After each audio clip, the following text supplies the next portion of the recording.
She was married at just 8 years old to a man who was more than 20 years older than her. Her story weaved in and out of the pivotal moments of Ethiopia's history, and it was her granddaughter, Aida Edemariam, who would tell it. Edemariam is a senior features writer and editor for The Guardian newspaper, and we're pleased to welcome her to talk about her debut book, The Wife's Tale, A Personal History. Welcome. It's nice to meet you. Very good to meet you. So, Aida, can you say your last name for me again? Because I don't think I said it properly. It's Edemariam. So, what a great book. Thank you. The way you tell the story of your grandmother really takes you back to that history. And I noticed that you're telling her story, but we don't really hear you. Why did you do it that way? There are a couple of reasons. One of them is, I know that lots of biographies are written that way, and there is a very good reason why they are, which is to say that this is a subjective history. This is one person describing another person and just making that clear. But I think actually audiences are more, are quite sophisticated and they understand that. So that's the first thing. The second thing is that my background is very different from hers. I grew up in Ethiopia. She lived all of her life in Ethiopia, but I was trained in the sort of Western tradition. And I think the temptation, if you start injecting yourself, is to start explaining the other, you start explaining Ethiopia, and I didn't want to do that. I wanted Ethiopia and my grandmother to exist entirely on their own terms. And finally, you just get in the way. You just it's her story, it's not mine. Why did you want to tell her story? Well, there are a couple of reasons. I liked listening to her. She spoke so well. And you taped interviews of her for over 20 years? Well, the first I went back to the tapes to transcribe them. The first one I've got is in 1997. I mean, obviously I didn't do it all the time. I didn't do it, but off and on since 1997, which I guess is now over 20 years.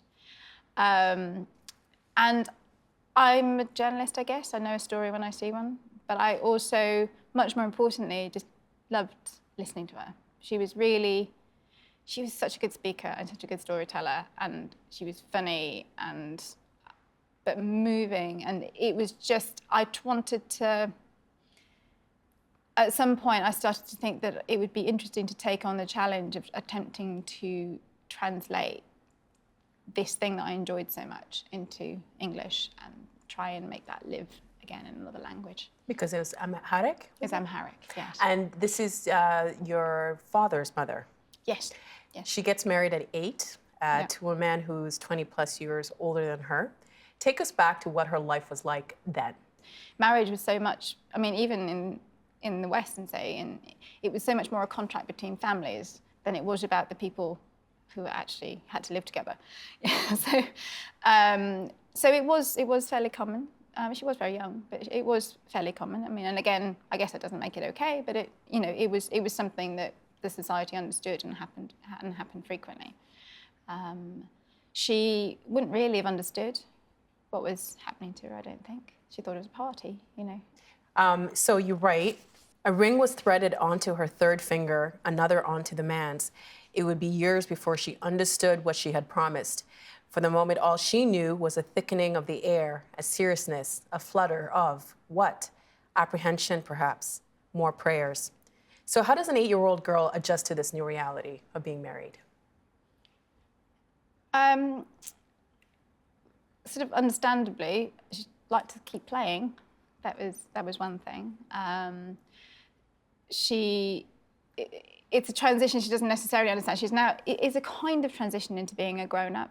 You are now the mistress of the house, although you don't have the training for it, and you don't have, there would have been a lot of help. There would have been people working in the household. There would have been, but yes, she wasn't allowed to necessarily play with the neighbourhood children.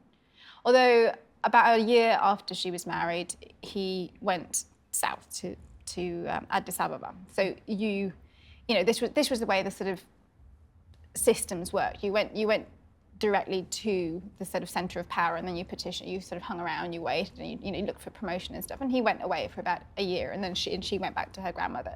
And I think she was probably allowed to be a child again. And they didn't consummate. We should say the marriage wasn't consummated until a lot later. She had her first child when she was 14. About 14. I mean, the thing I should say is, in Ethiopia, it's very difficult to say exactly what year anybody was born or no birth certificate's the same in Uganda. Yeah. Exactly. I sometimes play with that with my birthday, my age. How old are you? I'm like, sometimes I'm this age, and because I don't have a birth certificate.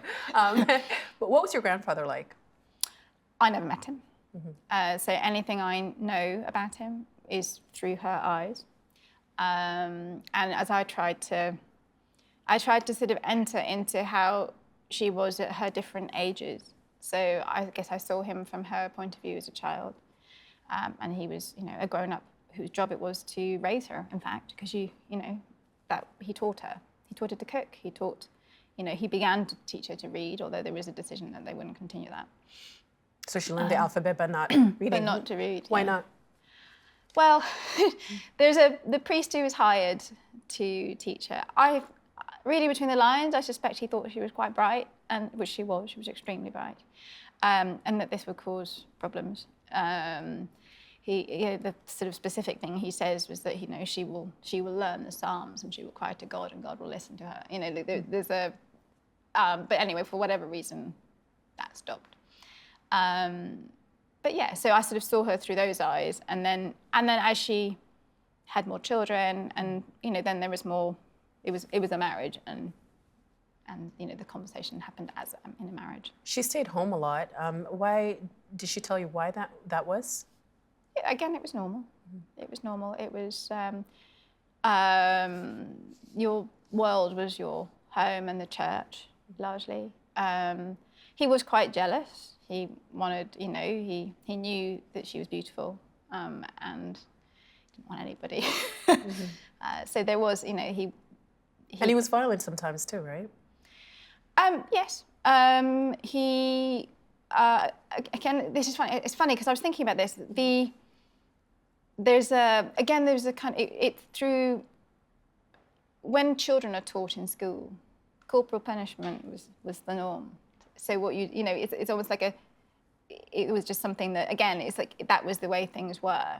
I think he occasionally took it too far and he had too much of a temper, but that was something that happened. Was she lonely? I think she always felt herself to be lonely. I think this is sometimes a question of perception, because there would have always been somebody around. Loneliness, there would have been somebody working in the house. Very quickly, there was always. I think children she saw as her sort of salvation from loneliness. I think you need to think of it. Having children, right? Yes, her children.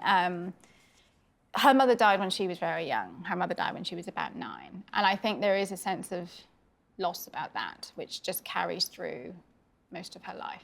And so it was an interesting thing. She often felt lonely even when she was surrounded by people, I would say. It's also interesting that your grandfather raised her because he was 20 years older than her. And then when she had children, she was raising children, but she was also still a child. I suspect that, I think you grow up probably a lot faster. Fast. Yeah. I mean, that I think we have even adolescence is kind of, is quite a new concept really. So even in Canada or in Britain, adolescence is quite a recent concept. I think there's she had 10 pregnancies and she had 10 pregnancies by her mid-30s. How were those experiences for her?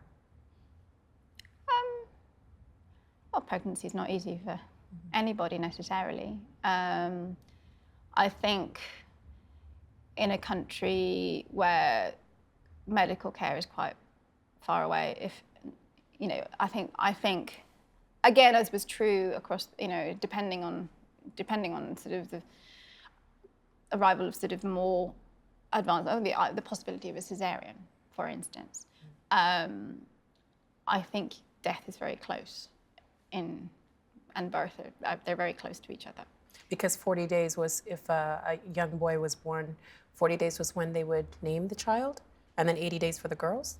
Yes. Yeah, that's the baptism. The baptism. Yes, yes, and it's and you stay, in some ways, there's a lot to learn from it. I could have, 40 days are yours to stay home and to be looked after. And to get better. And to be looked after, you don't do anything, you get looked after. I think there's a lot of, Western women who could...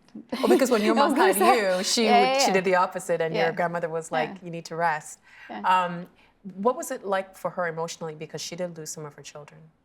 I think probably terrible. The first child she lost was before she was baptised, so it was a girl.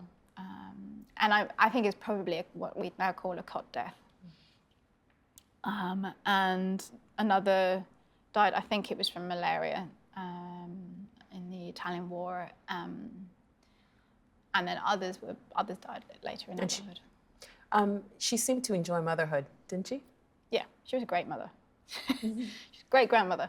Yeah, she did. She absolutely did. She had an extraordinary empathy, apart from anything else. She had an extraordinary, and she was incredibly generous and incredibly. I know the cliche about motherhood is about unconditional love, but not everybody can achieve it absolutely, and she just kind of inhabited it. She even felt it for children that weren't hers. Like if she saw the soldiers, she would wonder about their safety and how their mothers were worried for them. And she wasn't angry at them. She was just angry. It was just the circumstances that they were in. It's kind of that's sort of what I mean about empathy. She kind of saw pain and felt it, and very immediately. And she saw them as if you see such soldiers anywhere. I mean, anywhere across the world, I always think, gosh, you look young. Where's your mum? And she felt that very. She was worried about them, their well-being. As your grandfather became more important in the church, how did that affect your grandmother's life? In some ways, it made it much easier because they were important in the society.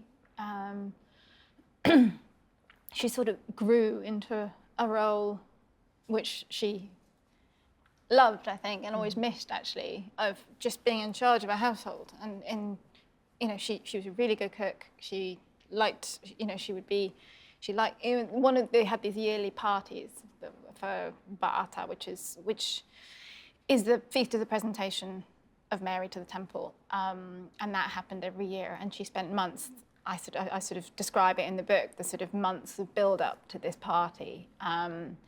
Actually, I just should say in parenthesis that I've sort of structured the book very much in terms of religious festivals and you have prayers throughout it as well. Yeah, the sort of basic, the sort of life cycle of Mary and the sort of Mariology and her life, the ways in which her life sort of both echoes and sort of ironizes that worship. Is there a reason why you did that? Yes, because it was so important. It's incredibly important to Ethiopian Christianity. It's very important to her life. It's very important to, women across the sort of Orthodox and Catholic worlds. Mary is an incredibly important figure, but I think what's also important about Mary is she's looked up to as an intercessor. She's worshipped and looked to for comfort. But Mary is perfect, and if you're meant to model yourself on Mary, you're always going to fail. So it's quite an efficient, both ideal and subjugation simultaneously. And your grandmother at one point, she was having a hard time, something had happened, and then she was praying to Mary and she said, I've named all my children after you, Yes. Help me. Yeah.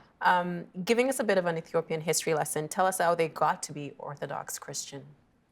Well, in Ethiopia, or just in what my sort of grandmother, Ethiopia is an incredibly old Christian country. I mean, it's been Christian for 1700 years. I think somebody was telling me the other day that some of the oldest known Gospels of the New Testament are probably to be found in Ethiopia, the oldest sort of translations.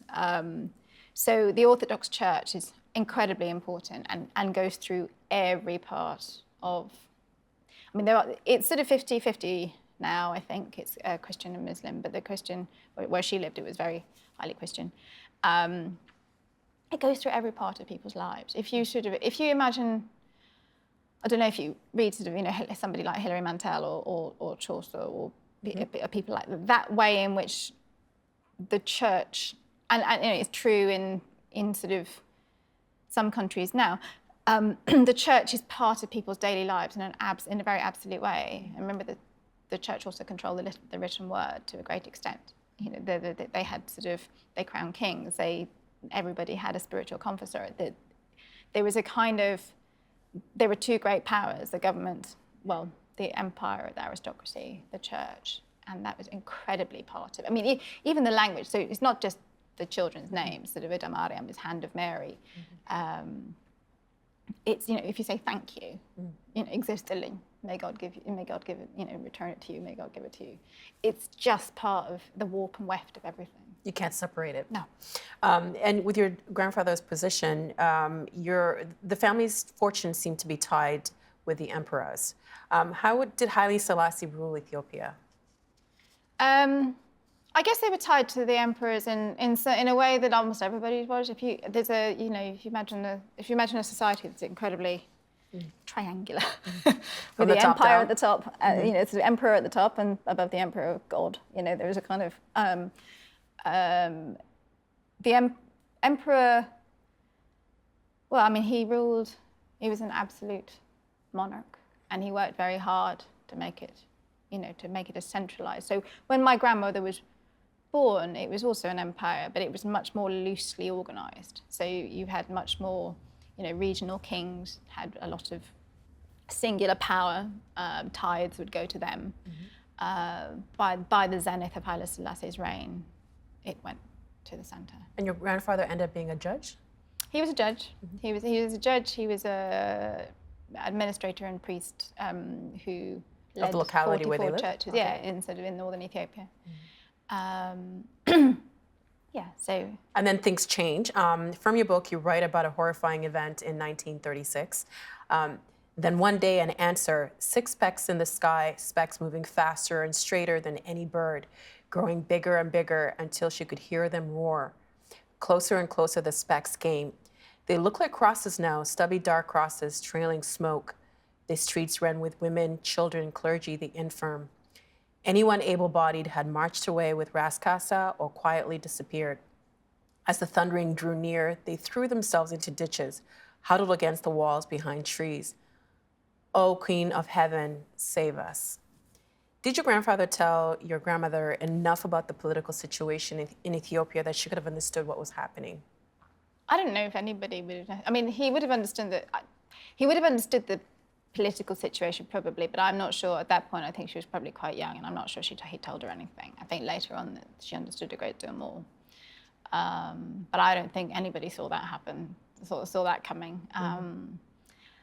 The Italians had. Ethiopia was, as far as I know, the only African country to repel an invading European force in, I think it was 1896. Actually, an emperor and his empress. She led tens of thousands of people, and they repelled the Italians. And the Italians never really forgave them for it, and they, you know, came back. And they had the dominance of the air. That was something. You know, Ethiopia, as you know, Ethiopia was an incredibly mountainous country. It's one of the reasons why it hadn't been colonized before. And they used that. I mean, they used mustard gas. That wasn't a mustard gas attack, but they used mustard gas, and they would just crop dust, you know, whole sections. And that is not hard to, you know, it's not easy to fight against. And you know, that was Ethiopia's experience of the Second World War. What was life like under Italian occupation? I think initially it was just the way it had always been. It's an interesting thing, I think. We think when we read the news, we always assume that the whole country is experiencing a war. But actually the war could be just down the road, and you could just be going to fetch water as you always did. And, you know, and I think there was a certain amount of that. But as they sort of tightened their holds on the cities, they never really owned the countryside. Then they would have been glimpsed more often, and I think she was afraid of them, as you would be of an invading force. But I don't think they didn't have a huge cultural effect in terms of her life.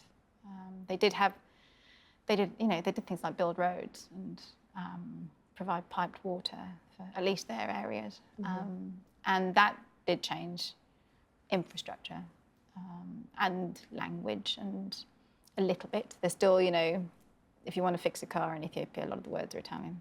And it changed a lot for your grandfather and your grandmother's life. Like it switched it upside down. Yeah. What happened? I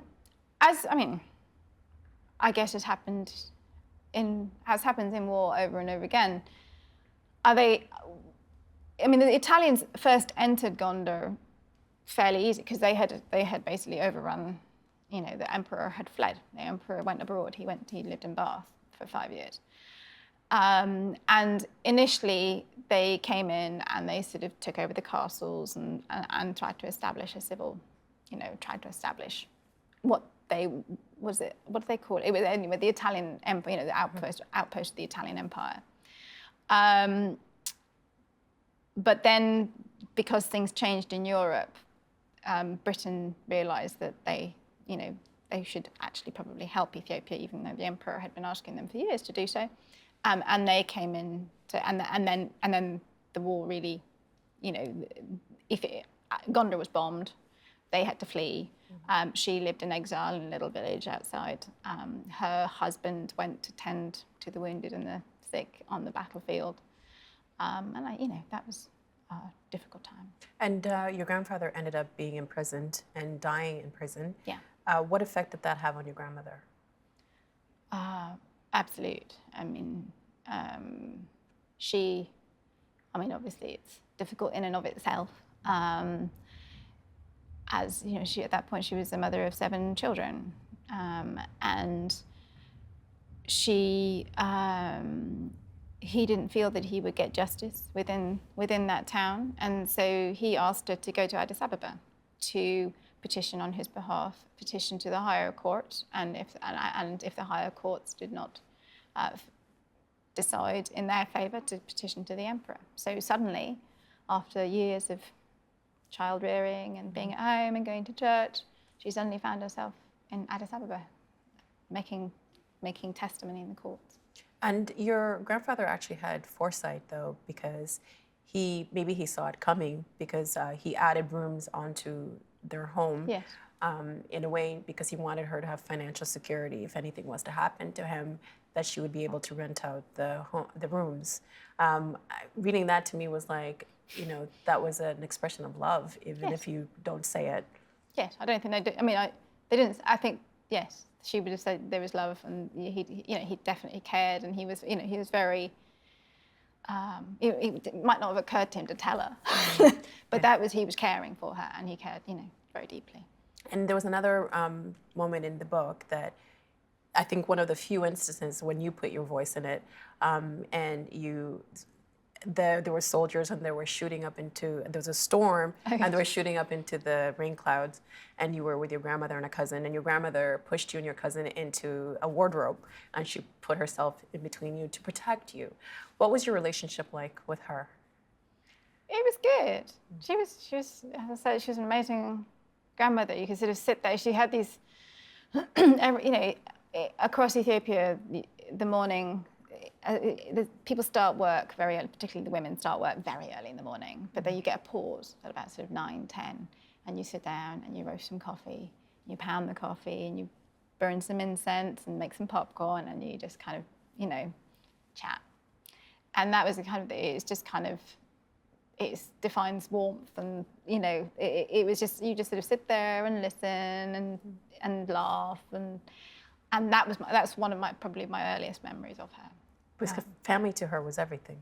Yes, it was, and she would completely. My grandfather died in prison, and most people would have stopped at that point, but she went back, and she spent the next 5, 6 years waiting to speak to the emperor, to clear his name, and to get, and in the end what she got was education for all her children. How so?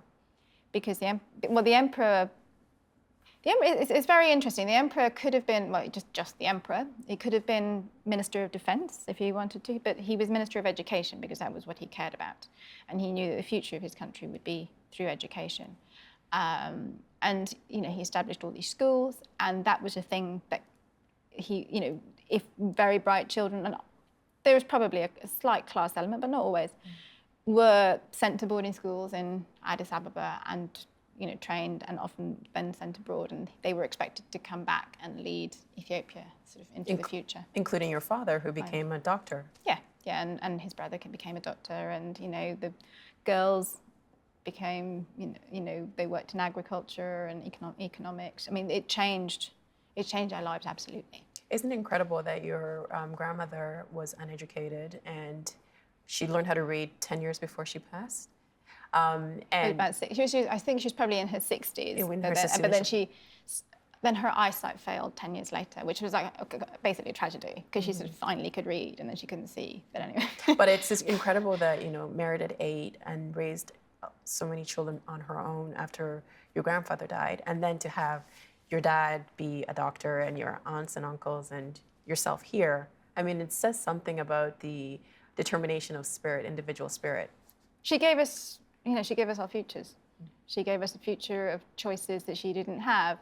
I mean, I guess one thing that yes, she did, and which is always slightly bittersweet for the person who does that, because your children then get on airplanes and go away, and then you've opened up the world to them, but now they leave precisely. you.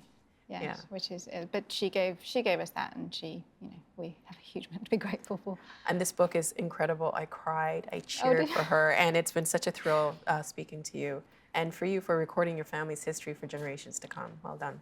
Thank you. Thank you. Thank you very much. The Agenda with Steve Bacon is brought to you by the Chartered Professional Accountants of Ontario, helping businesses stay on the right side of change with strategic thinking, insightful decisions, and business leadership. Are you on the right side of change? Ask an Ontario CPA.